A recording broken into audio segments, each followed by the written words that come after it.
গত সোমবার Khardah Regent park এলাকার একটি আবাসন থেকে ৯০৫ রাউন্ড গুলিসহ বিপুল পরিমাণে টাকা, সোনা গয়না ও রিভলভার পাওয়া যায়।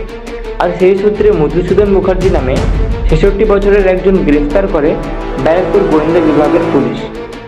আজ তাকে ব্যারাকপুর মহকুমা আদালতে তোলা হয়।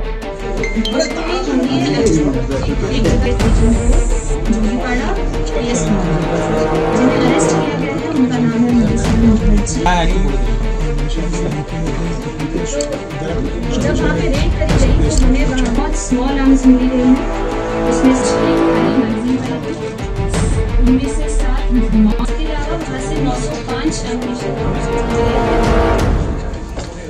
1.48 लाख के करीब वहाँ से पैसा बरामद किया। एक सिंगल बैरल मिला है और 2 आयरन पाइप्स।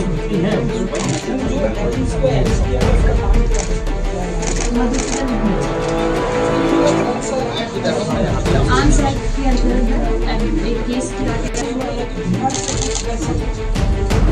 ये अभी हमारी जो इन्वेस्टिगेशन